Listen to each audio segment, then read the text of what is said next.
Welcome to the Grief Pod with Venetia Quick. This is a weekly podcast which looks at every aspect of something which has or will at some point affect us all.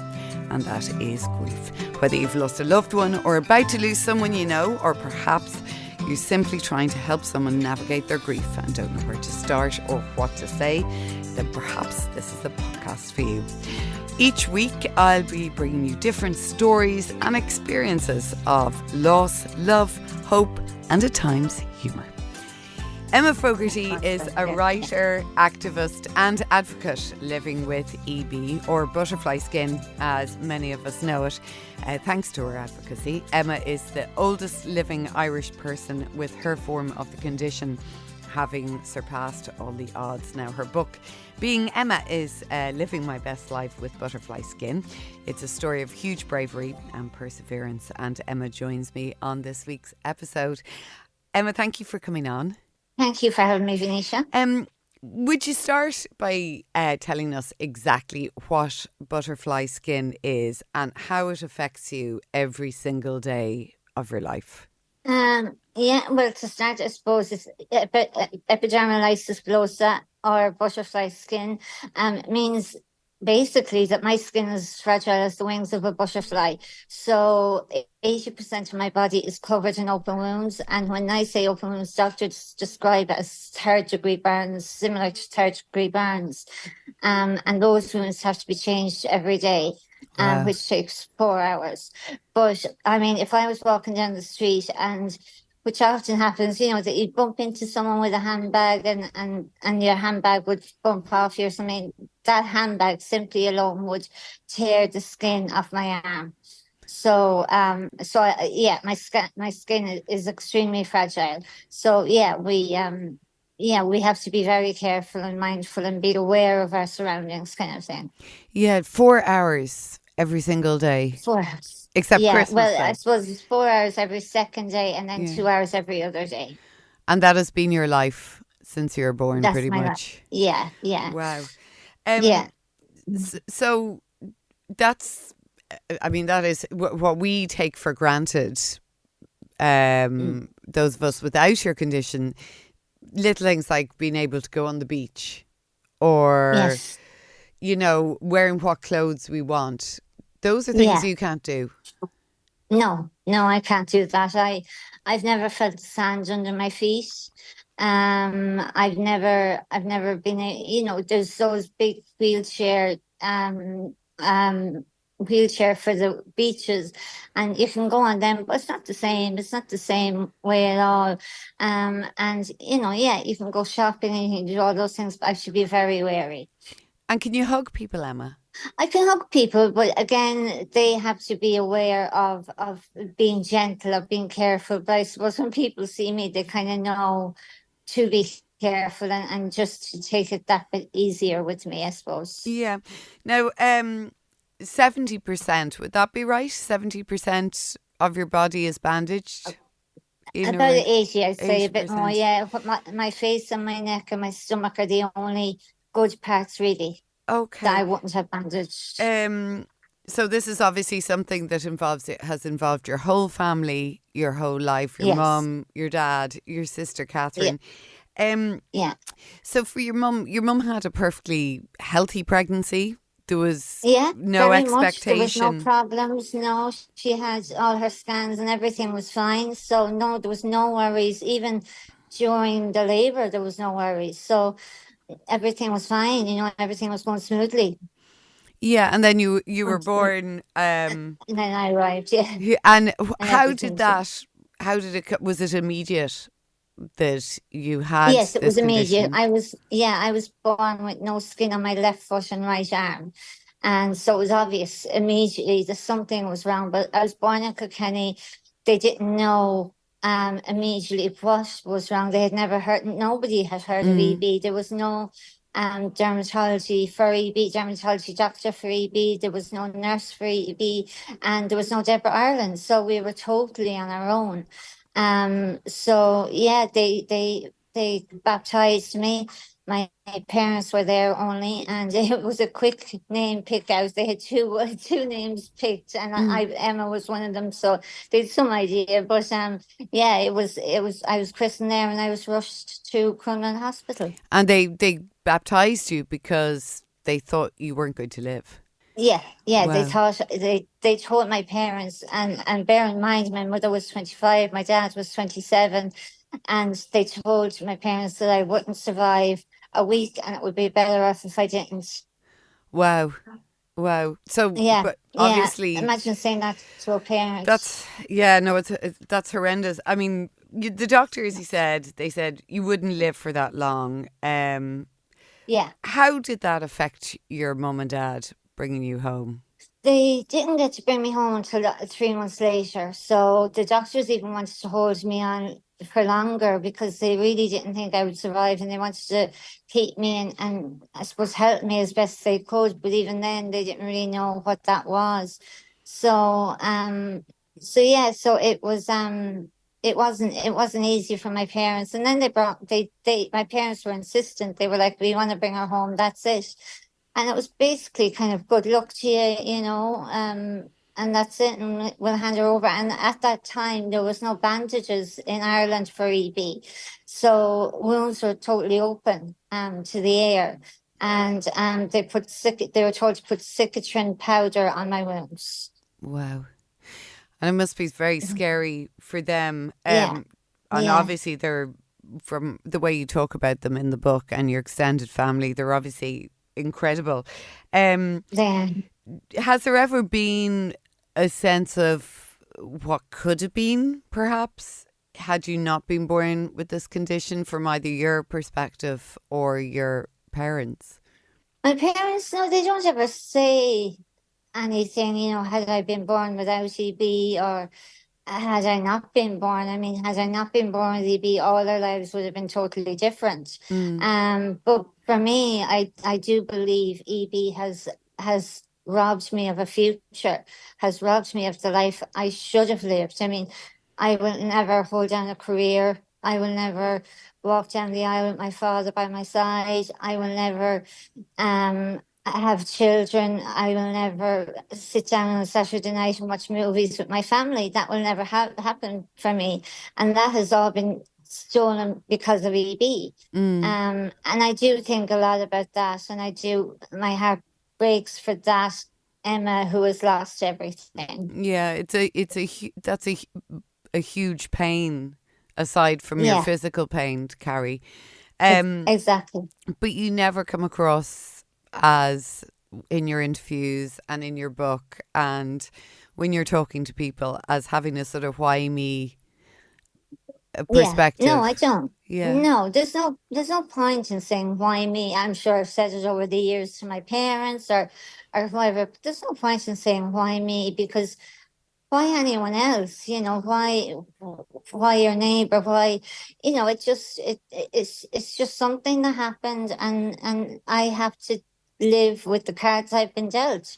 And I look at it two ways. You either sit in the corner and you end up dying, or you live the life you've been given. And that's what I've decided to do. I've tried to live as best I possibly can. Mm-hmm. And you are doing, but how do you mind your mental health in all of this? It's hard, and certainly in the last few years it's harder, because with EB you deteriorate with age. So I've only gotten worse, and certainly even since I turned 40, it's gotten a lot harder. I'm in hospital a lot more. I get infections a lot more. Like right now, I'm on my third 2-week antibiotic, which is a lot, and your liver gets destroyed by that. So yeah, it's been hard, and it has got a lot harder over the years. So, but you just have to keep going, and you just have to say, this is how it is, and I want to live the best I can and enjoy the things. Yes, I just said, EB has robbed me of a future, but it has also given me things that would have never happened to me had I not had EB. Yeah, and we'll talk about a few of those things a little later on, I think, as well. Because just with your book, obviously, there's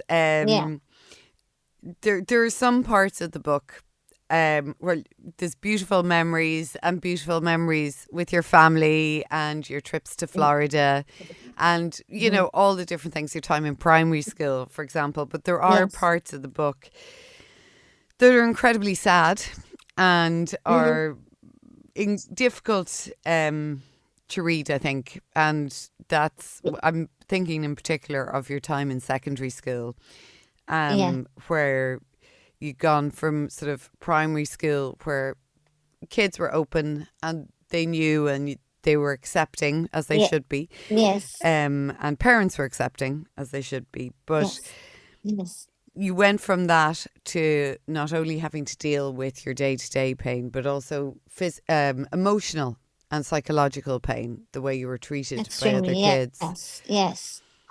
Do you want to tell us a little bit about that? Yeah, I mean, I loved primary school. It was like I didn't mind going to school. It was, which not a lot of kids say, but I loved primary school. I really enjoyed it. All my like the whole class, we were all friends. Nobody fought, nobody didn't get along. It was great, and I literally went from being someone who was popular and fun, and people were happy to stay inside in school in the room with me when it was lunchtime, and they were happy to stay in and play inside with me. Because you But couldn't so I go in the went from yard. being Yeah. this popular young girl. Sorry. I was just saying, because that's another thing that kids take for granted is going to play outside. You couldn't do that. Exactly. Yes, and I couldn't do any of that because if I fell, I would completely tear skin off my face, hands, knees, whatever would hit the ground first would tear you would tear skin. So yes, but I went from being, someone who was popular and liked to someone who was judged and looked down on and just not cool, but not liked at all. And people just weren't even not curious about EB. They just didn't want to know about it. They wanted to put it away and put it in the press and lock it up, and pretend I wasn't there. And it wasn't really just, there's a bit in the book where you say, like, by the end of second year in secondary school, you'd sort of decided you would never have friends. Yes. That's I kind of heartbreaking. It is for someone who was 15, 16, 15 or 16, that is heartbreaking. A 15 or 16-year-old shouldn't have to think like that, but it was the case. I kind of just accepted the fact that I would never have friends and that I would always be picked on. So yeah, it was really hard. And when I look back on that 15, 16-year-old, I go, oh God, it was just so wrong. It was just so not fair, and there was no reason that I wasn't liked. I didn't do anything terrible. I didn't do anything nasty. I wasn't a not nice person. I just looked different. And that was the way it was. And when you think about it, I liked all the same things. I liked the music that was out. I liked the movies that were out. I liked all the same things. They just didn't want to know who I was because I couldn't keep up the pace that they were walking at. I couldn't, they just wouldn't accept me for who I was because I just looked different. And there was no, I suppose, teaching of inclusion or acceptance within the school. No. No, there was none of that. I think back then they just wanted to get on with it, and that was it. I think there was no talk from the teachers. There was no kind of like, come on, this is what's wrong with them, or this is what happened. And no, there was none of that. And even from the point of view of the accommodations, which reasonable accommodations, such as for you can't wear some clothes that other kids can wear. Yes. Yeah, exactly. So I couldn't wear a skirt in school, like I couldn't wear the uniform. And I would have the school tracksuit on, and every day somebody would say a teacher would say to me, Emma, where's your uniform? Where's your uniform? To the point that I got doctor's letters, I got my dermatologist's letters, I got so many letters, they were coming out of our ears, but they were read and looked at, and then again the next day the question will be asked, where's your uniform? Wow. So it was never accepted. I was never accepted by anyone, not just the pupils, but also the teachers. And how do you feel towards those pupils or those teachers now? Do you are you Um, ambivalent? Do you I feel feel hurt, and I feel like I was isolated by teenagers, yes, but you shouldn't be isolated by adults who mm, understand that there isn't a severe illness there, and that shouldn't isolate you for no reason. They understand what's wrong with you, they know what's going on in your life, and yet they they should be also teaching treat you like a inclusion? child. Yeah. Do you ever see any of those So people? I bumped into a few over the years, and they come up and they go, "Oh, Emma, you're amazing. You've done so much, and you're great and this and that." And I just kind of smile and try and get away as quick as I Yeah. can, because I'm afraid. I'm almost afraid of what I'll say. Well, I mean, I'm sure they realize now, you know. Yeah, Yeah. yeah. Well, they certainly do now with the book, anyway. Yeah, and I think maybe the small matter of your marathon last year, there might be, Yeah, you know. yeah, Um yeah. so so school for you, which should have been a happy time, was a battle. Yes. Was totally Every baffled. Yeah, the day. only happy day every day. The only happy day I had was the day I left after my leaving cert. That's it. Wow. Wow. Yeah, I never smiled. I never enjoyed it. I never looked forward to something. I always came home sad, with a new story. But yeah, But even it for was a your long yeah, time. for your parents as well, that must have Yeah, just been very much. heartbreaking. Yeah, it was, and for them reading it even now, they're like, God, it really was a battlefield for you. And I was like, yeah, it wasn't easy. Mm. And when you think what you had to do day in, day out to even function, I guess, with the bandages and Mm, be able to walk out the front door, and you're walking out the yeah, front door into that, you know? yeah, exactly. Yeah, yeah. It's certainly not fun. It's not easy. It was never easy. And I was also having surgeries. Like I had Mm. surgeries every 3 months on my throat. So I was having surgeries. I was doing bandages. I was doing so many things. Also while trying to study for my leaving cert, to do the homework and everything. And I just never got. I still, no matter what I did, I was never accepted. No matter what I did. What would you like nowadays? Obviously, there's much more, or there should be, much Mm. more knowledge around acceptance and inclusion. What would you say to parents of kids, or to teachers, or to schools, so that something like this does not repeat? I suppose I would one try to explain to my child what was wrong with this other pupil, if there was something, Mm, and I would try and make them understand that, okay, they might look different, they might be different in some way, whatever way that is, but I can guarantee you they like the same things you do. They like going out for drinks or dinner, or whatever their age is. yeah. And they like music, and they like the movies, and they like, so many different things. They're probably onto Netflix every day looking for something to watch, and reality TV, and all that kind of stuff. I can guarantee you that the same child your age is enjoying the same thing your Yeah. child is. So just because they look different doesn't mean they are different. And it is It's really up to the parents to yeah, educate. Yeah. it is to educate their child. It is Mm, definitely. It's not even though the teachers should also be doing it. It is. It's down to the parents. yeah.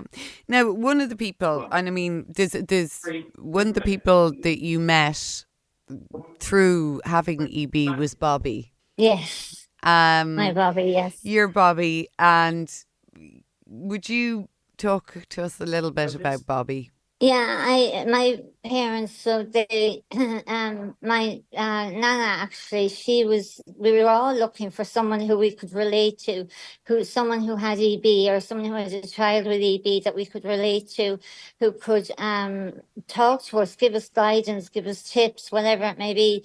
And when I was a baby, yeah, when I was a baby, he was 3, and my nana found him. He was from Limerick, and my parents are from Limerick. So my nana found him, and they organised to meet, and they met and they swapped ideas and, tips and tricks and whatever it may be that could help me or could, I mean, my parents were still learning, so there was nothing really they could do to help Bobby, but only offer understanding and you're not alone kind of.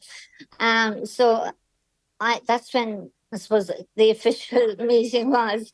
And then when we would go to AGMs and stuff, when Deborah was founded, they Bobby would be there playing in the back, and so would I. And then we kind of parted ways. We didn't go to AGMs as much, and we parted ways. And then when I was 18, I was in college in Limerick, and my disability liaison officer, she called me in one day and she says, I want you to start learning voice recognition for computers. And I was like, okay, fine. And she said, I know a guy, she said, he's the fastest guy in Ireland who can do it. And I was like, okay, great. And she said, he has a skin condition as well. I don't know if it's the same as yours, but, it looks similar. I said, okay. And she says his name is Robert O'Neill. And I was like, I know that name. Why do I know that name? Why do I know? Because I hadn't seen him in so many Yeah. years. So I was like, I know that name from somewhere. I'm sure I do. And it immediately clicked with me. It was Bobby. And I, oh, Bobby O'Neill.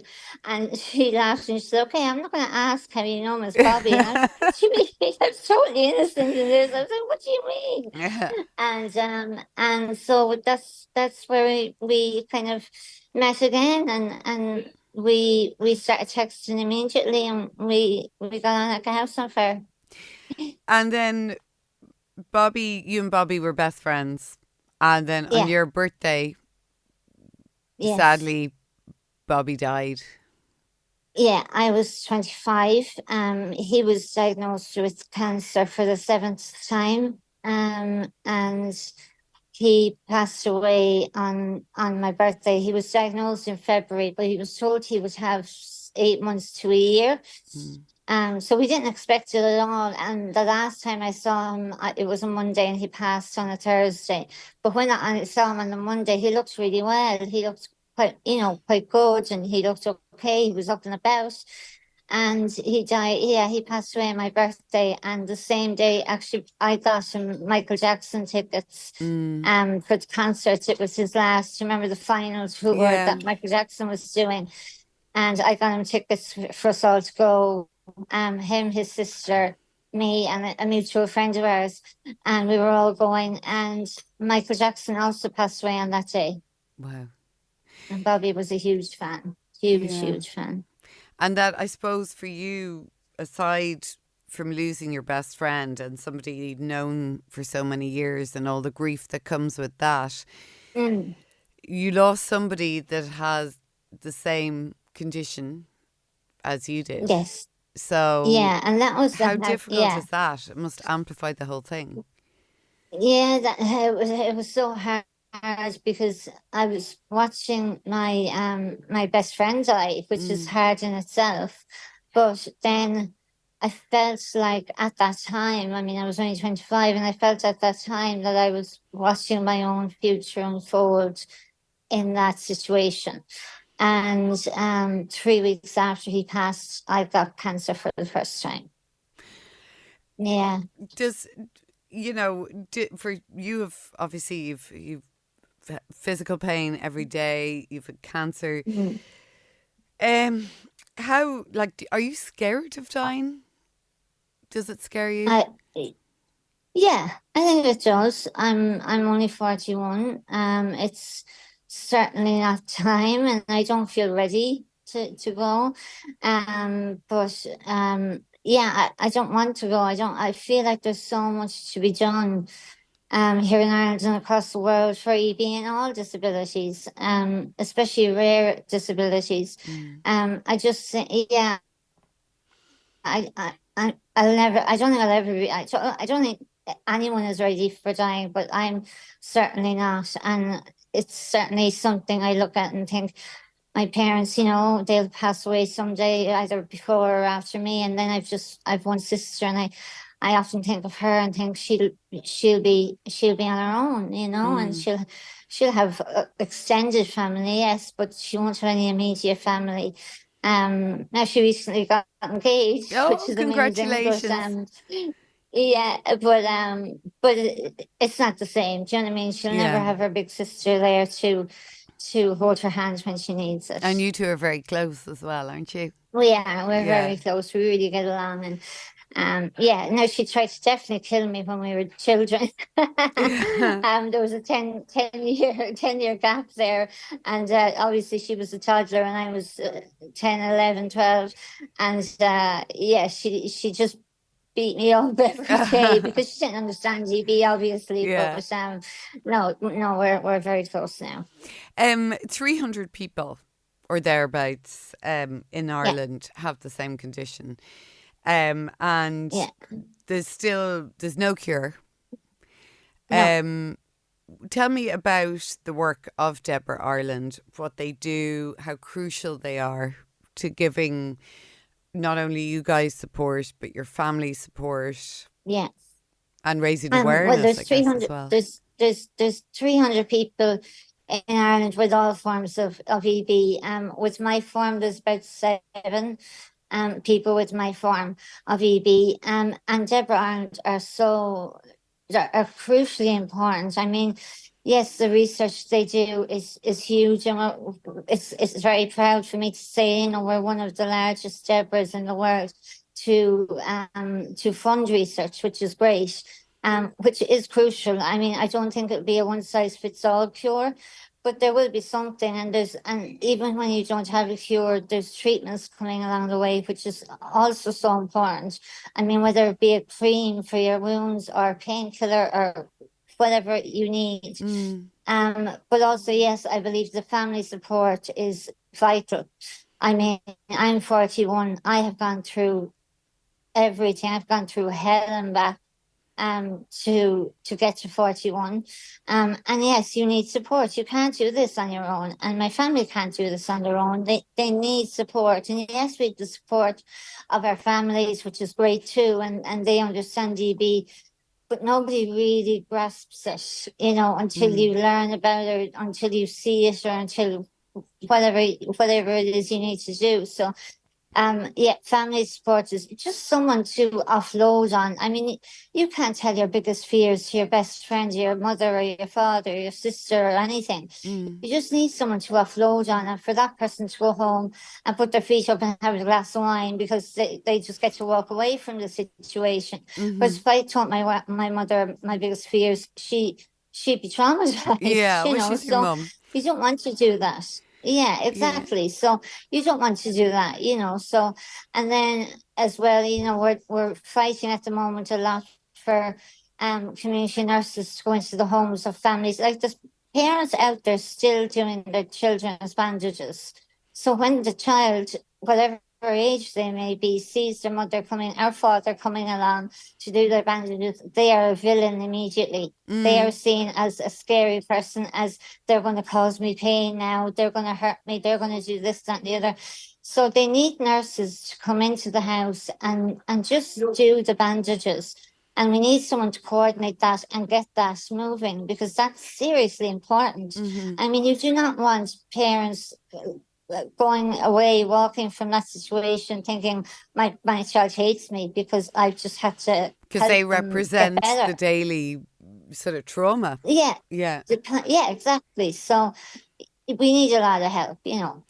And well, we all know last year, I don't Yes. think there's a person in Ireland this time last year that didn't know your name or a certain race that you're about to do with a certain someone. Yeah, How did you yeah. enjoy that day? The marathon, of course, we're Oh talking my about. God, it was one of the most amazing days I have ever had and probably will ever have. I mean, the place was electric. It Mm. was it was the most amazing day. I can't even put it into words how great it was. I mean, I knew it would be. I knew in the days coming after I was going to have a great day and enjoy this.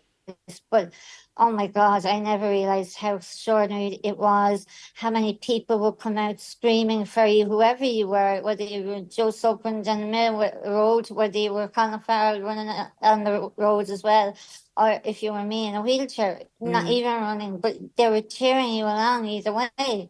So it was amazing to see. It was amazing to see. And And the just, support and the yeah, love we got. but just even your presence, because I ran past you just by Marion.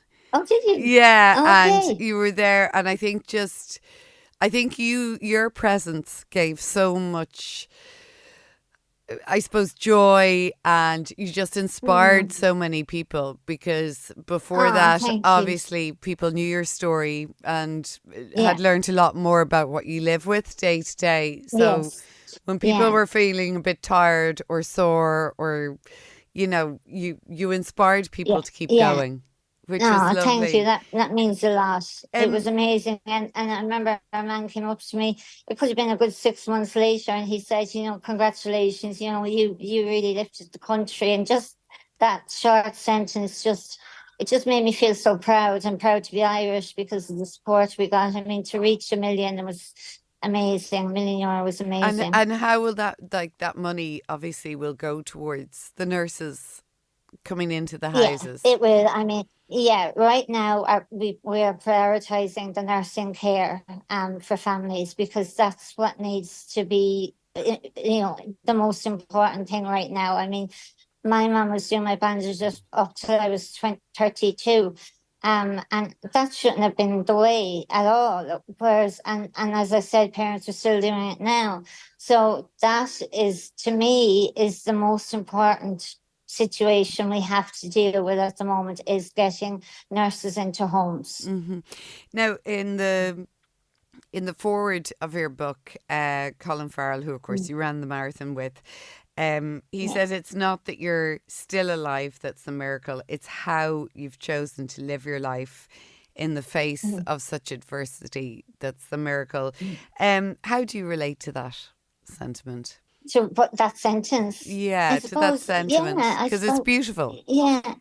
It is, and it's very meaningful. I mean, it means a lot to me. And when I read that for the first time, I got so emotional. Because yeah, I suppose it is how I've chosen to live. I've chosen to live with determination, positivity.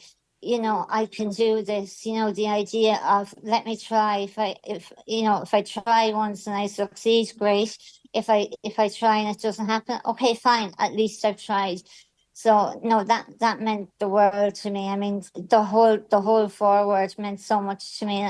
It was just the way he wrote it was beautiful. Yeah. It really was. This time last year, Emma, obviously, you were doing the marathon, you've written your book. So, Yeah. what's the next thing Oh, for Emma Fogarty? a break. A A break. break for now. A break and a glass of Prosecco. Yeah, exactly. That's it. Yeah, Prosecco seemed to be the theme of the book. No, I know I will obviously continue supporting Debra Ireland and doing things for them, and standing up for them. And I'm also on the board, so I will be doing everything I can to keep them, going, and keep things, going the way they are, which is only positive. But yeah, I don't know. I'm taking a break right now and putting my feet up or foot up, and and just taking it easy for a while. I've had a hard couple of months, so I've been in hospital quite a lot. So it's just time to take a break A and well-earned and rest. take time for Emma. Yeah, Yeah. Well, Emma, yeah. thank you so much. You really are. You're incredible. Your book Oh, really thank says it you. all about, for Oh, anybody that doesn't know about what you've had to live with. I think it's it really is eye-opening. no, thank you. I say thank you. And we'll talk to you I'm glad soon. you enjoyed it. Thanks, I'll talk Emma. to you soon. Thank you. Thank you so much. Thank you. Thank you for listening to this episode of The Grief Pod with Venetia Quick. You can listen on SoundCloud or wherever you get your podcasts. We also have an online community on Facebook, The Grief Pod, or on Instagram @GriefPod Series.